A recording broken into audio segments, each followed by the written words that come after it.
So if we believe the first set of theories that markets are inherently fraudulent and you need government oversight, if you don't have government oversight, you're not going to have markets emerging. That's the theory one. But it turns out, if you look throughout history, a fascinating thing emerged. A puzzle in economics emerged.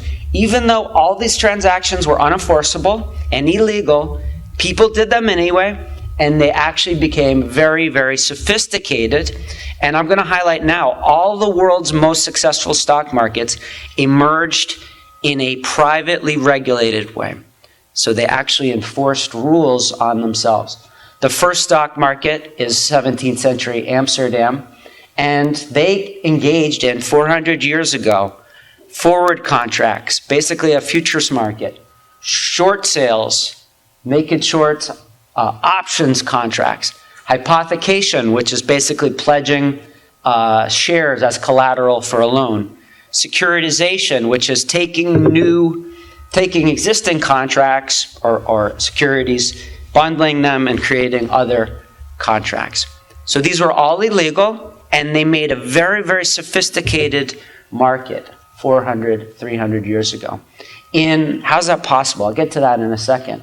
In London, same type of thing. The brokers were kicked out of the Royal Exchange. They said, you're not welcome here. They also were not allowed to engage in forward contracts. But they continued to trade, and they continued to trade in informal environments, namely coffee houses. So here's Garraway's Coffee House. Another one was Jonathan's Coffee House. And Adam Smith, the first famous economist, talked about that. And he said it was illegal, but people still did it. He says buying stocks by time is prohibited by government. In the same manner, laws, he goes on, he says, in the same manner, however, that laws against gaming never hinder, people do it anyway. He says, even though contracts are unenforceable, all the great sums that are lost are punctually paid. So why could people do this even though it's illegal?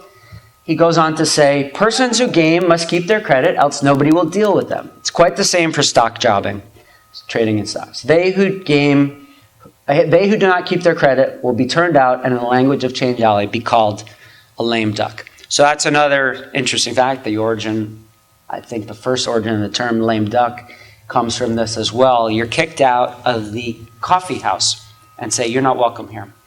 So this is a private origin of rules in stock markets were created in coffee houses. They started saying, if you default on your contract, we're going to put your name on a blackboard. If you are unreliable, you can't come back into the coffee house. And eventually they transformed Jonathan's Coffee House into another one called New Jonathan's, which was a club, a private club. And then they changed it into called the Stock Subscription Room. And then that was called the Stock Exchange. And they adopted as their motto, my word is my bond. So within the stock exchange, they had membership requirements. They had rules about if you unintentionally defaulted, you had to pay back what you owed. Until you did that, you weren't allowed back in the club. If you intentionally defaulted, you were expelled forever.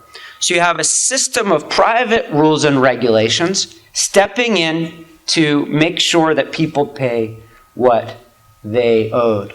Adam Smith says, why do they do that? It's reducible to self-interest.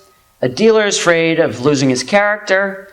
When a person makes 20 contracts in a day, he cannot gain so much by endeavoring to impose on his neighbors as the very appearance of a cheat would make him lose. So if you want to be a reputable person in business, you want to establish reliable indications to others, and being a member of the London Stock Exchange was a great signal. Other markets that emerged out of coffee houses. Lloyd's of London was Lloyd's Coffee House. In other parts of the world, the Philadelphia Stock Exchange used to be Merchant's Coffee House. In Massachusetts, Shawmut Bank used to be Old Exchange Coffee House. Sotheby's, Christie's. And I'm going to talk now about New York, the precursor to the New York Stock Exchange was the Tontine Tavern and Coffee House. So merchants in New York, right around the corner, this is Wall and Water. So just look east when you leave. You'll be able to see the remnants of where these buildings were. And the merchants got together and said, let's create a club, and you have to agree to follow a certain set of rules to be a member of the Tontine Tavern and Coffeehouse. The best advantage of the Tontine Tavern and Coffeehouse was, in addition to coffee, they also sold beer. So that was good. The rules of the club were as follows. You have to attend every day.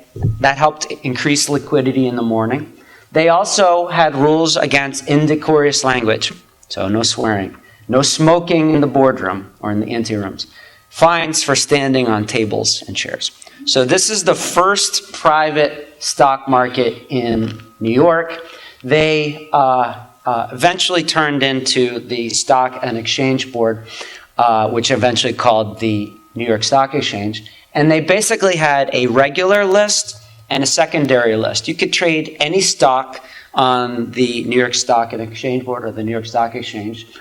But if you wanted to invest in reliable companies, they had a primary list. And for a company to be involved with that, they had to say, have disclosure requirements, accounting requirements. So a lot of modern disclosure requirements that we think of that are mandated by the SEC were mandated privately by the New York Stock Exchange. They eventually had the following listing requirements. By 1914, you had a governing committee which could suspend companies if they were not doing things properly, make public additional reports and disclosures. And so this enabled people, investors, to say, well, I could trade on the curb with any unreliable company, or if I want to go to the New York Stock Exchange, I know that it's not going to have fly-by-night companies. So that enabled a lot of assurance for people who don't want to just get scammed. All right. In modern times, suppose you're going to a futures market. You make a contract which could be 3 months or 6 months in advance. And you got to trust 3 months from now, 6 months from now, that your counterparty is going to show up. And your counterparty could actually lose a lot of money and abscond from the trade. Say, oh, I'm sorry. So who here would feel comfortable, not to pick on these two gentlemen, but trusting that this guy with tattoos is going to be here 6 months from now? You got to trust that he's going to be here. I don't think I would feel too comfortable personally, but when you go into a futures exchange, a modern futures exchange, you've got a clearinghouse. The futures exchange assumes all counterparty default risk. So you have very complicated contracts, but even though he and I are signing a contract, we're actually independently signing a contract with the futures exchange. So if he absconds, the futures exchange is going to pay me back. And the futures exchange manages counterparty default risk.